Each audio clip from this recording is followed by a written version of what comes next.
Fala galera, eu sou o Lucas. Fala galera, eu sou o Ravner. Como vocês podem ver, a gente está até combinando aqui, né? E hoje a gente vai dar uma volta pelo colégio para apresentar o nosso trabalho sobre mudanças climáticas e sustentabilidade. A gente vai falar com alguns professores aqui do colégio que entendem bem do assunto e nós vamos ver sobre o que eles têm a falar a respeito das perguntas que iremos fazer a eles. Eu vou ficar responsável pela entrevista, o Ravner vai ser o nosso cameraman e na parte do roteiro e da edição ficou a Maria Yasmin e a Ana Kemmer. Então, galera, a gente está aqui com a tia Tailândia, né? A gente vai ser a nossa primeira entrevistada aqui do trabalho do professor Diego. E, tia Tailândia, a gente queria saber quais os principais impactos das mudanças climáticas na nossa sociedade.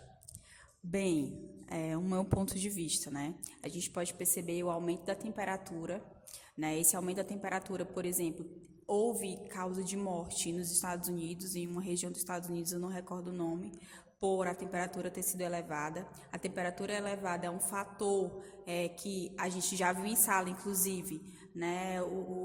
A camada de ozônio ela está se danificando, isso faz com que a radiação solar entre mais dentro da nossa atmosfera, aumentando a temperatura, causando um aquecimento das calotas polares, e aí vai mexer no ecossistema, porque se eu vou ter uma população de animais que lá vivem, como os ursos polares, né, que não vão ter mais as geleiras para poder estarem lá, eu vou ter um problema, porque eles se alimentam de alguns animais, né, alguns animais, né, podem também se alimentar do que eles deixam, dos restos dos alimentos que eles deixam, e isso impacta diretamente na cadeia alimentar. Não só isso, mas também chuvas em excessos fora do período, causando alagamentos, né, causando problemas na infraestrutura. A gente teve aí problemas, se eu não me engano, em Bahia, ano passado, que alagou a cidade, né, algo que não era uma rotina. A gente também teve no Rio Grande do Sul o problema das enchentes. Isso tudo, gente, é um impacto,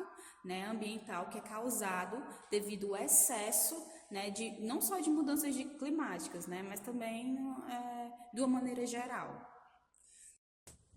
Galera, agora a gente está aqui com a tia Gisele e a gente vai perguntar para ela quais medidas ela acha que a gente deveria adotar no nosso dia a dia ou que medidas o governo deveria adotar a respeito da sustentabilidade.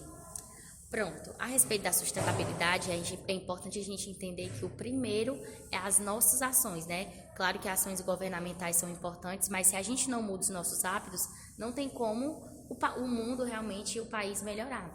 Então, acredito que começa com a consciência, né? Com a compreensão, com o entendimento. Tem muitas pessoas que nem têm noção da questão da sustentabilidade. Então, quando você chega para alguém que não sabe e ensina, isso já é um primeiro passo, a educação, né? E ações básicas que a gente tem que ter é a questão do uso da água, né? Reduzir a quantidade de água, a quantidade também de energia.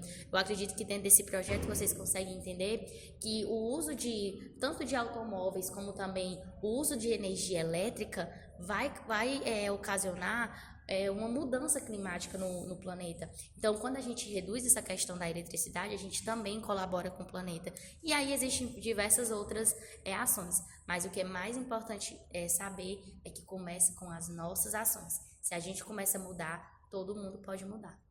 Então, galera, a gente está aqui agora com o professor Bruno e a gente vai perguntar para ele quais são as soluções que podem ser tomadas para a diminuição dos gases que contribuem para o efeito estufa. Bom dia, pessoal, tudo bem? Bom, alguma das soluções que a gente pode tomar seria, por exemplo, a redução no lixo, certo? Porque, por exemplo, parte do nosso lixo são resíduos orgânicos, certo? Esses resíduos orgânicos, quando entram no processo de decomposição, eles vão liberar gases, como, por exemplo, o gás metano, que ele tem um efeito estufa, inclusive ele tem um poder de efeito estufa maior do que o gás carbônico. A questão é que o gás carbônico ele está aumentando a sua concentração na atmosfera. Só que o metano, que é liberado a partir da decomposição de matéria orgânica, ele tem um poder maior, só que é uma quantidade menor em relação ao gás carbônico. Um outro exemplo de como a gente pode reduzir emissões de gases de efeito estufa seria o quê? Optar por transporte público em vez do transporte particular, já que os nossos automóveis utilizam combustíveis fósseis, como por exemplo o diesel, a gasolina, por exemplo, optar por transportes públicos, né?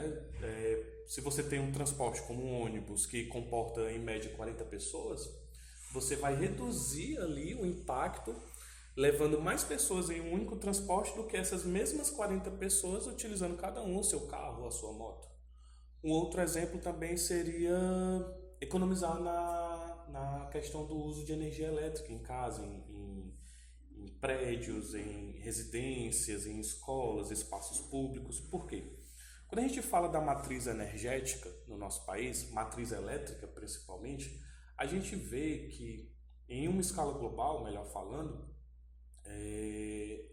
os combustíveis fósseis são muito utilizados para a produção de eletricidade. Eu tenho usinas termoelétricas que vão utilizar, por exemplo, petróleo, que vão utilizar o gás natural, que vão utilizar o carvão mineral, que são combustíveis fósseis. A queima desses combustíveis para a geração de energia elétrica, ela libera gases de efeito estufa, como por exemplo o gás carbônico, que vai se acumulando cada vez mais e mais e mais na atmosfera. Então a gente reduzir a utilização de eletricidade, economizar, melhor falando, é uma forma positiva, certo, de reduzir esses gases de efeito estufa. Por último, eu posso citar também a questão do desmatamento, né? Reflorestamento, melhor falando. As plantas são organismos que, para produzir o seu próprio alimento, elas captam gás carbônico da atmosfera. Então, se eu estou jogando gás carbônico na atmosfera pela queima de combustíveis fósseis e, consequentemente, estou desmatando, o efeito estufa ele vai ser bem maior, vai ser bem mais impactante também. Ok? É isso, pessoal. Obrigado. Esse foi o professor Bruno.